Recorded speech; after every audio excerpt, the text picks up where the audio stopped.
Viewers নমস্কার আদাব। তো আজ একটা লং ভিডিও নিয়ে আসলাম 3 মিনিটের। তো আজকে রান্না করে দেখাবো আমড়া দিয়ে চুটো মাছ কীভাবে রান্না করবো সেটা আপনাদের সাথে শেয়ার করব। প্রথমে মাছগুলোকে ভেজে নিচ্ছি হালকা একটু।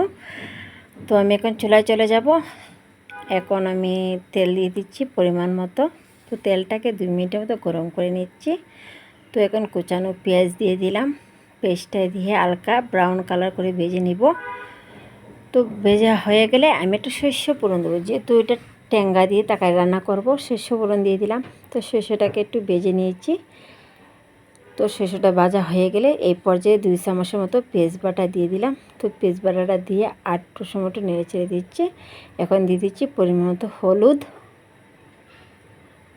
তো হলুদ দেওয়া হয়ে গেলে পরিমাণ মতো 1 চামচের মতো দিয়ে দিলাম মরিচের গুঁড়া। তো মরিচের গুঁড়োটা দিয়ে আটটু নেড়ে চেড়ে দিয়ে এখন জল দিয়ে দিলাম।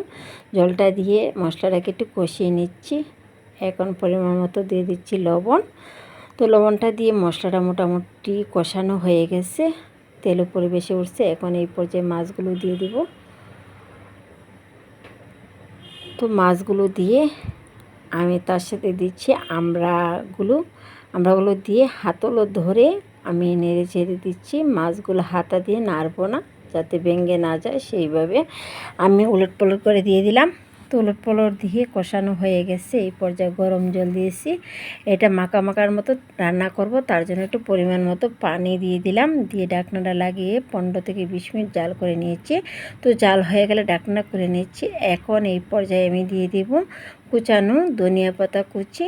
তো ধনিয়া পাতা কুচিটা দিয়ে আরও 5 মিনিট জাল করে নিচ্ছি। তো 5 মিনিট ঝাল করে নিয়ে এখন আমি ঢাকনা লাগিয়ে দিব। এই পর্যায়ে ঢাকনা লাগিয়ে দিব, দমে রেখে দিব 5 মিনিটের মতো। তো 5 মিনিট দমে রেখে দিলে দেখতে পাচ্ছেন তরকারিটা অলরেডি হয়ে গেছে। আমি এখন পরিবেশন করে নিচ্ছি। আসলে তরকারিটার কালারটা দেখতে পাচ্ছেন, চমৎকার সেই কালারটা চলে আসছে।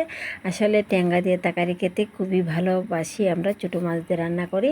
তো এই রান্নাটা কার কার ভালো লাগলো একটু কমেন্টে জানাবেন। আসলে আমরা ট্যাঙ্গা দিয়ে ছোটো মাছ এভাবে রান্না করে খাই। এটা কিন্তু দুর্দান্ত একটা স্বাদ হয়। তো যদি আমার এই রান্নাটা সবার কাছে ভালো লেগে থাকে, সবাই একটু লাইক কমেন্ট করে শেয়ার করে দেবেন, পাশে থাকবেন। আর তার সাথে ছিল আমাদের আরও একটা বিখ্যাত খাবার। এটা হলো আজকে আমি যে শুটকি বড়া বলি, শুটকি বড়া ছিল দুপুরের আয়োজনে। আজকে এটাই ছিল আমাদের দুপুরের খাবারের তালিকায়। তো সবাইকে ধন্যবাদ। আমার ভিডিওটা যারা যারা দেখছেন তাদের প্রতি অনেক অনেক ভালোবাসা, কৃতজ্ঞতা প্রকাশ করছি। ধন্যবাদ সবাইকে।